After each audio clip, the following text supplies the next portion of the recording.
Who would have thought that humans could turn a simple toaster into a weapon of mass destruction?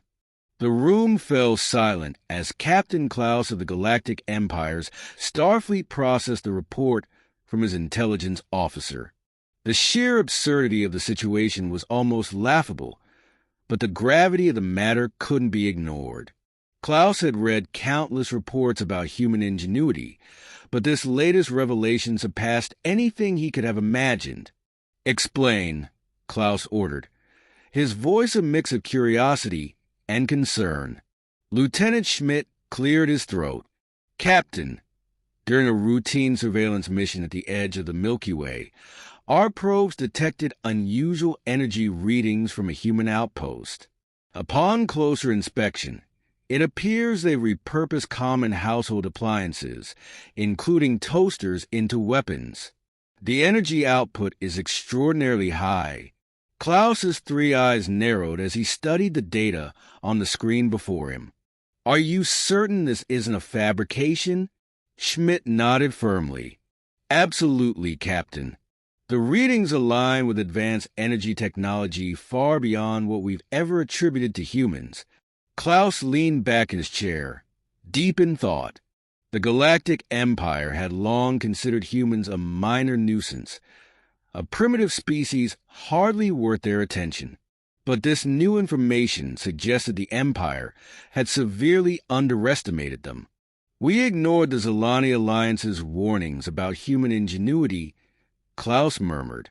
"They warned us not to provoke them, but we dismissed their concerns. Now it seems they were right." Schmidt nodded again, his expression grave. "Indeed, Captain. They specifically warned us about humanity's unpredictability. They adapt quickly and use whatever they have at their disposal. That's both their greatest strength and our greatest threat." Klaus stood, his decision made. "Prepare the ship for immediate departure. We need to assess the situation on the ground. If humans are as dangerous as they seem, we must rethink our strategy." The bridge of the Imperial cruiser buzzed with activity as the crew prepared for departure. Klaus watched as stars streaked past the viewport, his mind racing with possibilities. Humans had always been an unpredictable variable, but now they were proving to be a formidable adversary. When they reached the human outpost, Klaus could see the planet below, a small, seemingly insignificant speck in the vastness of space. Yet here, humans had developed technology that could challenge the Empire.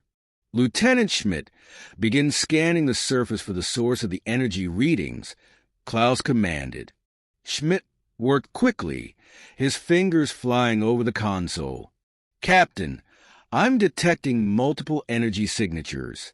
It seems they've set up a network of these devices scattered across the outpost. Each one is emitting a high-energy pulse." Klaus frowned.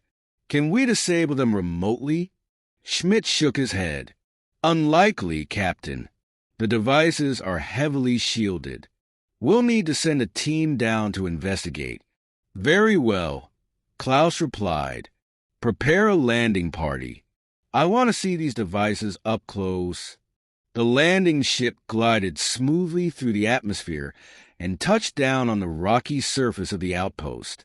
Klaus, Schmidt, and a team of elite soldiers disembarked, weapons at the ready. As they approached the nearest energy source, Klaus marveled at the ingenuity before him.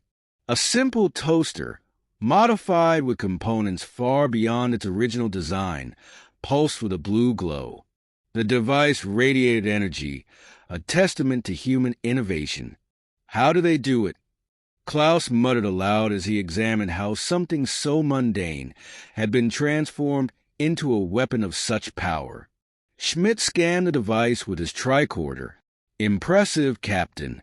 They've created a feedback loop that amplifies and redirects energy into a directed pulse. It's crude but effective." Klaus nodded, his respect for humanity growing. "We need to bring one of these devices back to the ship for further analysis. If humans can do this with a toaster, who knows what else they're capable of?" As the team carefully dismantled the device, Klaus's communicator buzzed with an incoming message. Captain, this is the bridge. We detected a fleet of human ships approaching our position. They're heavily armed. Klaus's eyes widened in surprise. How many ships? At least 20, Captain.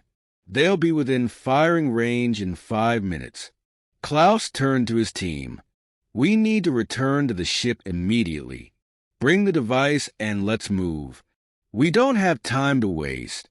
The team hurried back to the landing ship, secured the toaster weapon, and lifted off.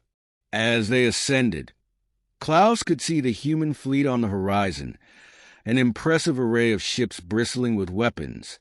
Lieutenant Schmidt analyzed their fleet composition. Klaus ordered as they re-entered the cruiser. Schmidt worked quickly, pulling up a display of the approaching ships. Captain, it seems they've outfitted civilian vessels with military-grade weaponry. They're using cargo ships, passenger liners, even space yachts. Each one has been modified to serve as a warship. Klaus couldn't help but be impressed. They're truly resourceful. What are our odds against them? Schmidt's expression was grim. Hard to say, Captain. While their ships aren't designed for combat, their modifications make them unpredictable. We can't afford to underestimate them. Klaus nodded, his mind racing with strategies. Prepare for battle. We need to show them that the Galactic Empire is not to be trifled with. As the human ships closed in, Klaus watched the tactical display, his heart pounding. This was no longer a simple reconnaissance mission.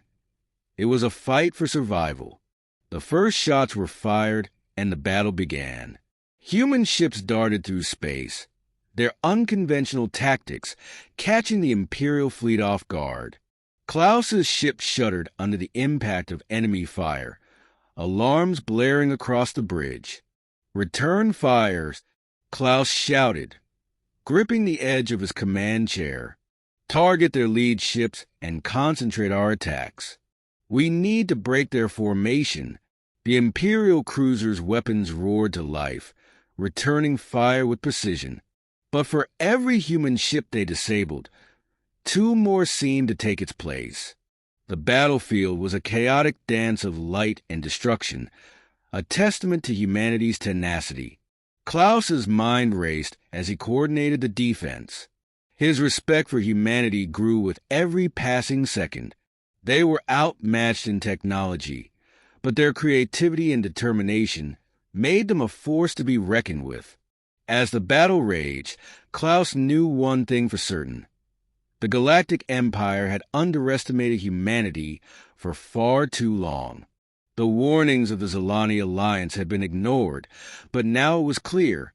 Humans were not to be underestimated, and the consequences of their ingenuity were only beginning to unfold.